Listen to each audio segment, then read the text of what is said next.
사랑하는 시흥동산교회 성도 여러분, 좋은 아침입니다.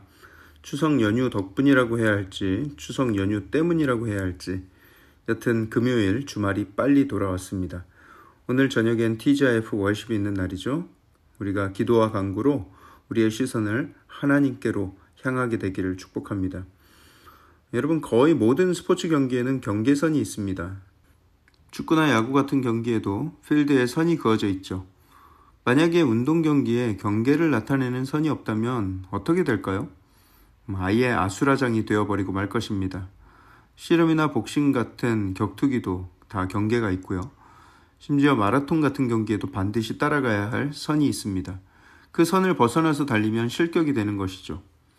하나님이 우리에게 주신 계명들, 율법들도 마찬가지입니다. 만약 아무런 율법도 없고 지켜야 될 룰이 없다면 더 자유롭고 행복하게 살 수 있을 것 같지만 오히려 그 반대이죠. 하나님이 정하신 바운더리, 그 경계가 없으면 이 세상이 어떻게 되어 있을지 상상이 되십니까? 오늘 본문은 하나님께서 정하신 경계, 삶의 바운더리, 10계명에 대한 이야기입니다. 자, 그럼 2021년 9월 24일 금요일 시동을 위한 메시지 지금 시작합니다. 오늘 하나님께서 우리에게 주시는 말씀은 출애굽기 20장 1절에서 17절의 말씀입니다. 출애굽기 20장 1절에서 17절의 말씀. 이스라엘 백성들이 정결한 몸을 하고 시내산 기슭에서 기다리고 있고 모세와 아론은 백성들의 지도자로서 하나님을 만나기 위해 시내산으로 올라갑니다. 그리고 그 산 연기가 가득한 곳에서 하나님께서는 거룩한 나라를 위해 선택한 백성들과 언약을 맺으시는데 그 언약을 맺기 위해서 그 계약 조건이 담긴 10계명을 주시는 거예요. 이 10계명은 창조주이신 하나님, 인간의 육신과 영혼, 그리고 DNA까지 다 그의 지혜로 디자인하신 하나님께서 우리가 이 땅 살아가면서 반드시 필요한 본질적인 계명을 담고 있습니다. 이것은 단순히 뭐뭐 해라, 뭐뭐 하지 말아라 라는 그런 도덕률이 아니라 인간의 존엄과 본질에 관한 하나님 나라의 헌법인 것입니다.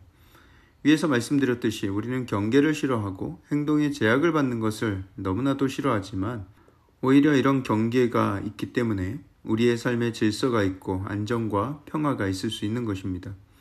우리 인간 모두가 완벽한 양심과 정의로 또 거룩한 존재였다면 법이 필요하지 않을 수 있었겠죠. 하지만 우리 안의 죄성은 하나님이 정해주신 바운더리가 없다면 동물의 왕국보다 더욱더 심각한 약육강식의 세계, 혼돈과 공포의 세계를 살고 있었을 것입니다. 실제로 사사기의 기록을 보면 당시 사람들이 각자 자기의 소견에 옳은 대로 살았다라는 기록이 있는데 그것은 율법이나 규칙 없이 자기 마음대로 살아갔다는 것이죠. 그때 그 사회의 모습이 어떠했습니까? 성경의 기록만 봐도 살인과 간음과 도적질이 난무하는 사회가 되어서 하나님이 늘 그들을 보면서 실망하시지 않았습니까?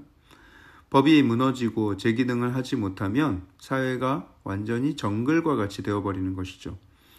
그렇게 되면 모두가 자유롭게 법의 구애를 받지 않고 살아가기 때문에 좋다라는 게 아니라 이렇게 좋은 가을 날씨에 밖에서 가족들과 마음 놓고 산책 한번 할 수 없는 그런 불안한 사회가 되어버리는 것이죠. 10계명을 중심으로 한 하나님의 율법은 우리에게 가장 큰 자유를 주시기 위해서 제안하신 가장 최소한의 경계를 두신 것입니다. 우리를 율법으로 올가매어서 우리의 자유를 제한하기 위해서 만든 것이 아니라는 거예요. 오히려 그 반대라는 것이죠. 최대한의 자유를 보장하기 위한 것이다. 이렇게 이해하시면 좋겠습니다. 자, 이제 그 10계명의 내용을 보면 제1계명부터 제4계명까지는 하나님과의 관계에서 지켜야 될 것을 나열하고 있고요. 또 제5계명에서부터 제10계명까지는 사람과 사람 사이의 관계, 이웃과의 관계 속에서 지켜야 될 계명을 명하고 계십니다. 제1계명은 여호와 하나님 외에는 다른 신을 두지 말라는 계명입니다. 오직 유일한 신, 하나님 말고 다른 신을 섬기는 일은 없도록 하라는 거예요.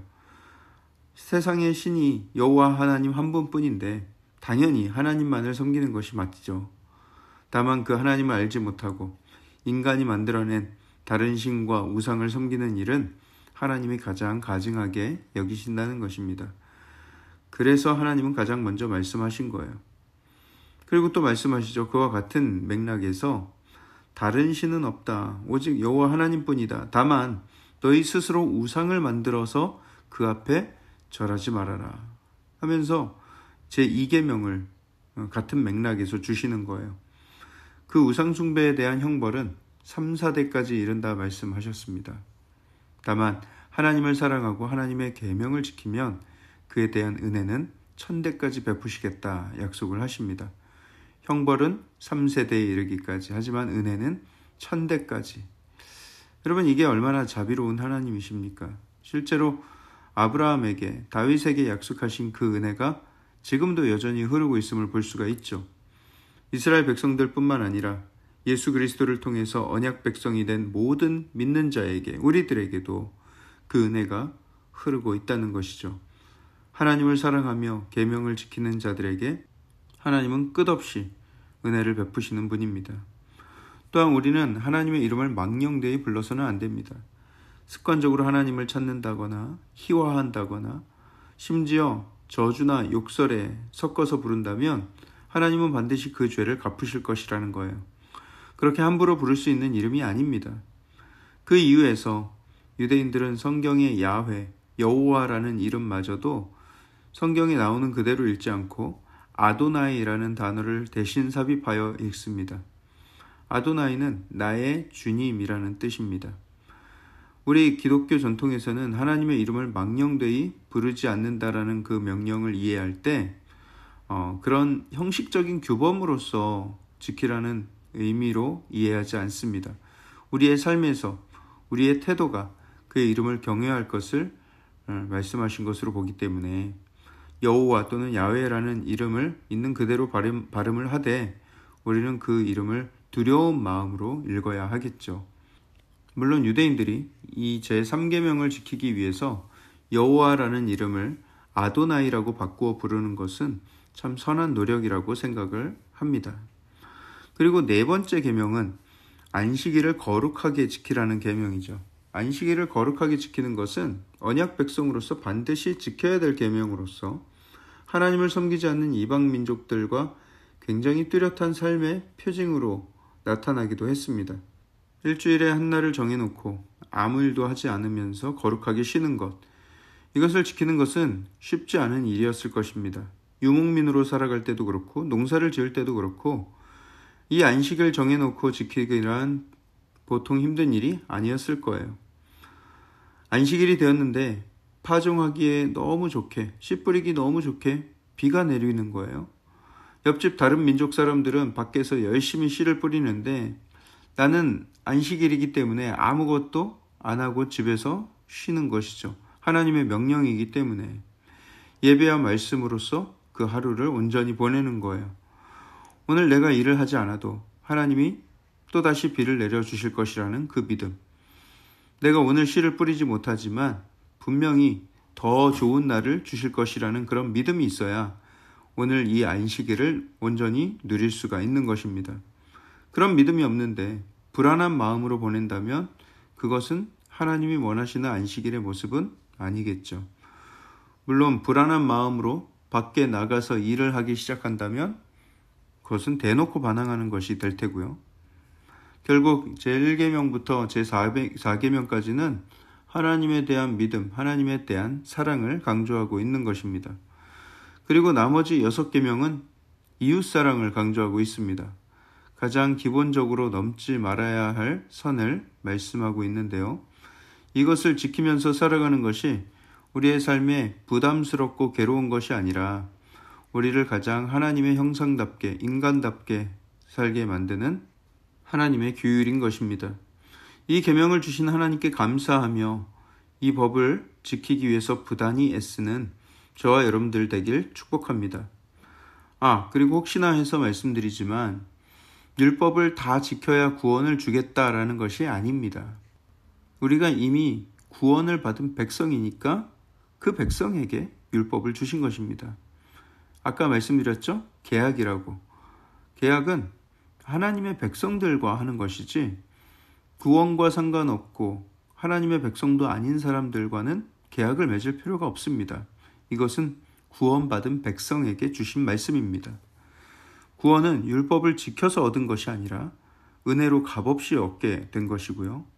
율법은 구원받은 백성으로서 살아가야 할 삶의 방식을, 하나님 나라 백성으로서의 삶의 방식을 말씀해 주시는 것입니다. 여러분들이 이것을 꼭 기억하셨으면 좋겠어요. 구원받기 위해서 율법을 지키라는 것이 아니다 라는 것이죠. 사랑의 하나님, 감사합니다. 우리에게 이 귀한 십계명, 하나님의 율법을 허락하여 주셔서 우리가 이 안에서 자유와 평강을 누리며 살 수 있게 하심을 감사를 드립니다.